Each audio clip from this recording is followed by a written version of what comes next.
Alright guys, so what I want to show you, this is just in case our crab trap does not bring anything in. These are blue crabs. Check out this big girl right here. And the reason I know it's a female, or I can say big girl, take a look at her front claws.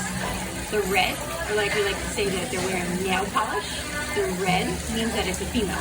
Of course you could flip them over, but these guys are pretty feisty. So if you were to flip them over,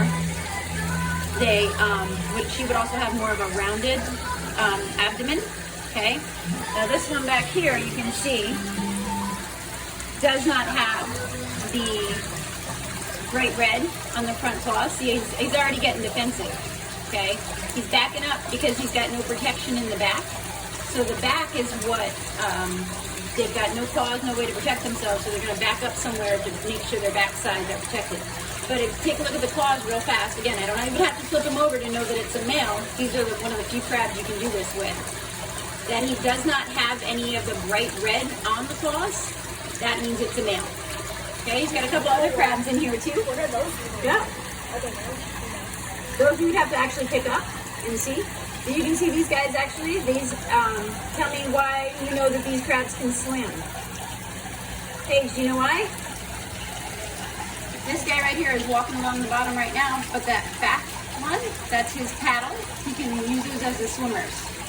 Now, I'm not sure many of you have actually seen shrimp swim, but let's go take a look. This is how they're swimming around. Okay, yeah, we're gonna go to the big shrimp. So these were caught locally. Okay, these are right off our waters. Yep, sometimes these are the ones you guys like to eat. These obviously are used for bait, but no different than the ones you eat. No, they're okay. So again, they're not that bright red, remember? We'll talk about cooking them and stuff in terms of when you cook, what colors they change. Oh yeah, he's got some more crabs up here. You can see him moving around. Oh, and he's got a puffer fish. Oh! Maybe? What is that? Oh, is that a skate too? Oh, it's like we went to the aquarium. Or we're just at the bait store. Oh, no, it's a little flounder. Can't quite see it from here. Back it up a little bit. Here's that guy. I think he's a boxfish. Not 100% sure what that's called. Did you see? He has the nose like he's a pufferfish, but I don't think he actually is. A boxfish. And then that guy, I'm pretty sure, I can't quite see him from here, but I think he's a flounder, a baby one. So remember how we talked about there are some fish, oh, good shot together. Some fish go vertically, some fish go horizontally. Actually, when groupers are born, they are born like a normal fish, vertical with two eyes on the side of their heads. Then they actually, as they start to grow, well then, I was just going to show that crab was eating that shrimp. They actually have a migration of one of their eyeballs, and it goes to the same side, okay? Because then that way they can lay flat and dig under the sand. Oh, this is awesome. Wait, I gotta show you this, guys. Bet you didn't think I got that excited about coming to a bait store. Here we go, this guy right here. This is the female. I can tell from looking at her. Okay. The bright red on their claws aren't very bright right now. You see that back part that's coming off? I don't know if Mr. Mike will let us grab her. She actually has eggs. I can tell from looking at her. Where did Mr. Mike go? Mr. Mike is the man that owns this bait shop. This is the one down in Edgewater, off of Park Avenue, I think it is, across from the municipal buildings. Trying to get her to sleep. I'll see if it'd be okay if I pick them up.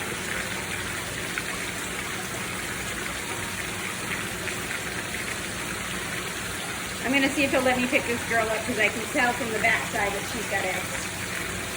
I don't think it doesn't really look like any of these guys in here do. Yeah, he's got mostly blue crabs.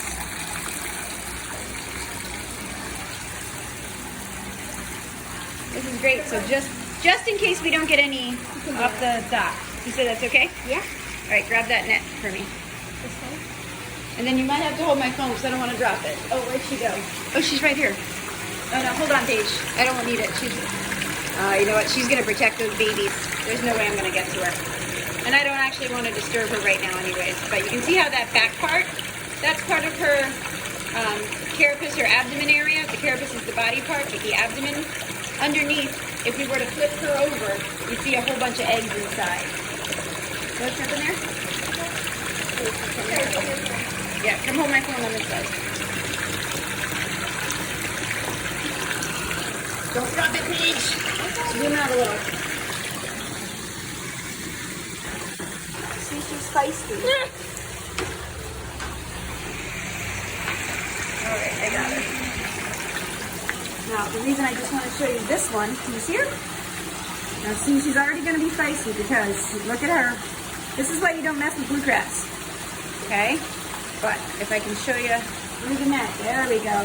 Those are her, whoops! Let's put her back over. Those are her eggs. Okay? The darker in color they get, the more ready they are. Okay, but you can see like that circle part, that would actually be flat up against her. But right now it's actually protruding because she's got all those eggs. Okay? That's awesome to see. I'm glad we got to see one. Because I kept telling you guys that's where their eggs are, but it's hard to catch one. That is. I'm going to put her back down so I'm not stressing her out.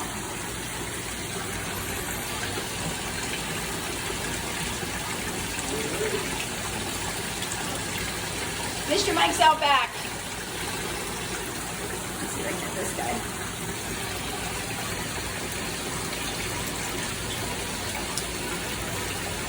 Look at him. Yeah, he's a flounder. Yeah. So he actually got flounder. Get what? No, it's okay. That flounder, it is a flounder. Okay, so it's just a baby one. But what it is that, like I said, they like to lie flat and bury themselves in the sand. So, all right, that's it for today. For right now, at least at Mr. Mike's. We'll check what we got back at home. Thanks, bye. Hold on, wait. All right, I didn't get, yeah, now go. Got a little guy here. Little guy because of where we are. That. We got a small lane snapper. So again, why they are small? Because we are here in the mangroves. Oops, don't drop them. We are here in the mangroves. This is where the nursery fish are. This guy, eggs was laid here. He probably grew up feeding in the mangroves. Okay. Now he's going to grow big and then head out to the ocean. Mm-hmm. Can we see his mouth? He's got teeth. Yeah. It's a pretty color though. Yeah, very pretty fish. When they get bigger, these guys will get around 14, 16 inches. When they get that big, then we can eat them. Biggest. So, see how the lines work? We'll check the crab trap in a little bit, see what else we got. Looks like it's setting up to be a pretty good fishing day. Yeah, see, people do swim in the river. We'll wait and see if the dolphins go by again too. Usually early morning and late afternoon, so. Alright guys, so what's happening right now is, Sid, turn that down. Turn that radio down. The mullet are running.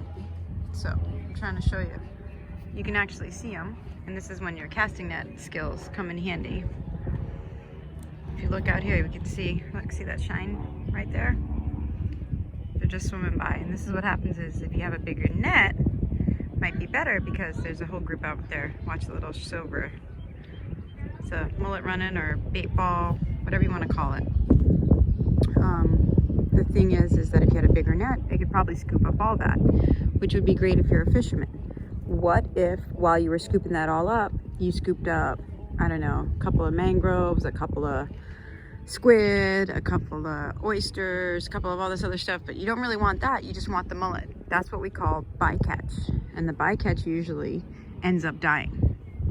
So fishermen and fisheries have come together, more so fisheries, based on science, and decided what the actual limit should be and what kind of netting should be used to limit bycatch. When I was a kid, there was a big deal because the nets they were using to catch tuna actually trapped dolphins. So I don't think that that is as much of an issue anymore, but when I was younger, that was the big deal, is that you had to eat dolphin-free tuna because the dolphins were the bycatch for the tuna nets. See if a school comes close enough so that way we can actually catch them.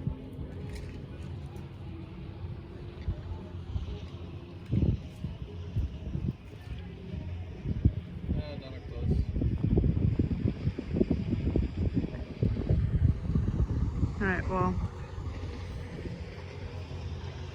we'll watch again later. Go. So he thinks there's one that's close enough for him to catch. Let's see. If they're still there, you're just gonna have to have a lofty throw because I'm not sure you can catch that.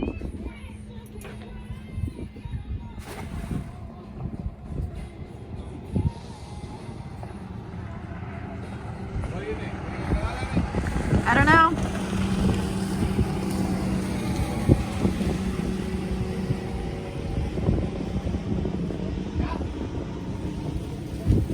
So when you throw it in the net into a school, those are the catch you get. Sydney, out of the way, please.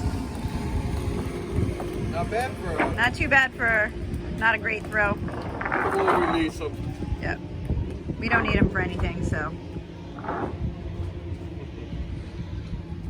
Awesome.